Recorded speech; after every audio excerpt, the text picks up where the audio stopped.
Buenos días, chicos. Hoy vamos a ver la diversidad de las plantas. Muy bien. En la naturaleza pues encontramos plantas que no tienen tallo, no tienen raíces. Sin embargo, crecen.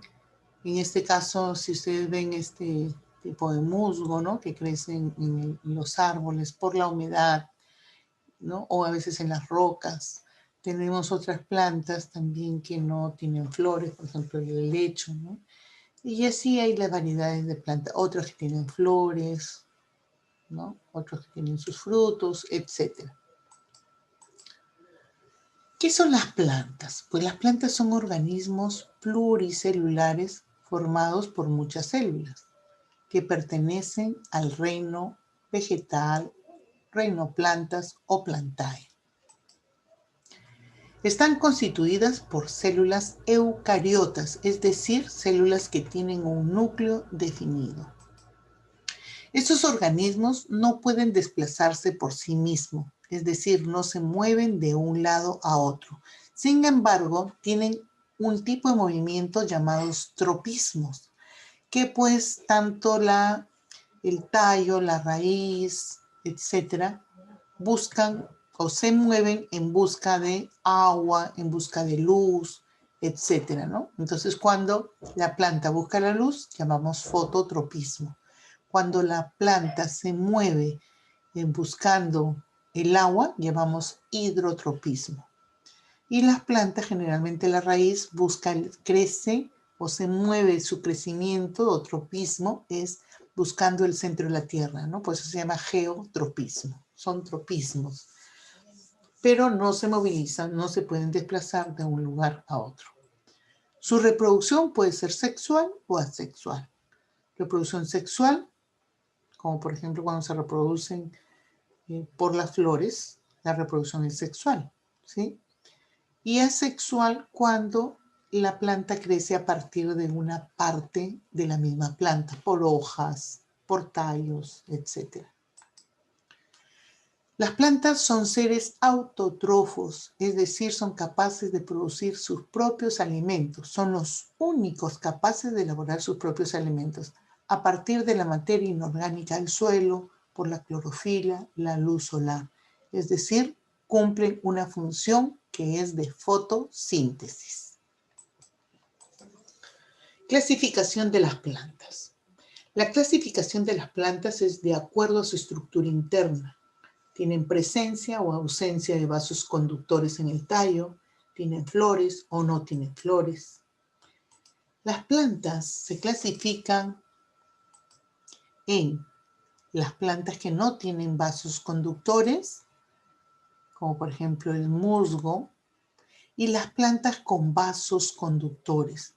Estas pueden ser plantas que no tienen flores o plantas que tienen flores, como por ejemplo plantas que no tienen flores, los helechos, plantas con flores, por ejemplo, los gimnospermas, las angiospermas, ¿no? Son las clasificaciones, tienen flores, frutos.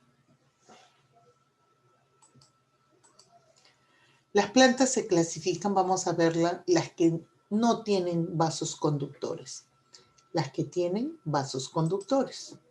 Entonces, las plantas sin vasos conductores son plantas simples, muy pequeñas, no tienen raíz, no tienen tallo ni hojas, ¿no? Tienen, como se dice, unos tallos u hojas falsos, no tienen. Rizoides o falsas raíces que fijan al musgo a la tierra. Es decir, estas plantitas tan pequeñitas se pegan, parecen una alfombra, ¿no? Se pegan, pero no es que tengan raíces, ¿no? Por eso se dicen rizoides o falsas raíces, cauloides o falsos tallos, filoides o falsas hojas, ¿no? Todo esto corresponden a estas plantas sin vasos conductores. Están encargadas de proporcionar las sustancias necesarias para su desarrollo. Carecen de vasos conductores, no tienen flores ni frutos. Se reproducen generalmente por esporas. Ejemplar más representativo es el musgo, que se encuentra en lugares muy húmedos, formando finos tapices vegetales. aspecto aterciopelado. Es el que vimos en la carátula, ¿se acuerdan? Aquí está, por ejemplo.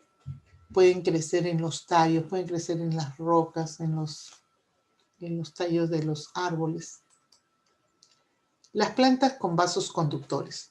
Estas plantas sí tienen sus vasos conductores, ¿no? Tienen raíz, tienen tallo y tienen hojas. Las plantas con vasos conductores pueden ser de dos clases. Sin flores, como por ejemplo los helechos, que no producen flores ni semillas. Para reproducirse tienen esporas. Por debajo de cada una de estas, que vienen a ser como si fuesen hojas, por debajo tienen unos puntitos marrones donde se encuentran los soros, y en esos soros están las esporas. El otro grupo son las plantas con flores, que se pueden dividir en gimnospermas y angiospermas. Los gimnospermas son características por los abetos, los pinos, ¿no? Son plantas con semillas al descubierto, también se llaman coníferas, porque sus flores y frutos tienen formas de conos. Ejemplo, los pinos, los cipreses. Las angiospermas son plantas que ya tienen semillas encerradas dentro de un ovario, que al madurar se transforman en fruto. La mayoría tiene flores con pétalos, ejemplo, frijol, maíz, etc., ¿no? Entonces, gimnospermas y angiospermas, los que tienen flores, ¿no? Pero sus flores, en el caso de las gimnospermas, algunas son como, parecen unas maderitas que se utilizan en las navidades, se pintan, ¿no? Otras son conitos, etc. Muy bien, chicos, espero que hayan entendido la clase de esta clasificación de las plantas. No se olviden que sigan investigando para que ustedes tengan otros conocimientos aparte de los que ya les di. Muy bien, chicos, nos vemos hasta la próxima clase.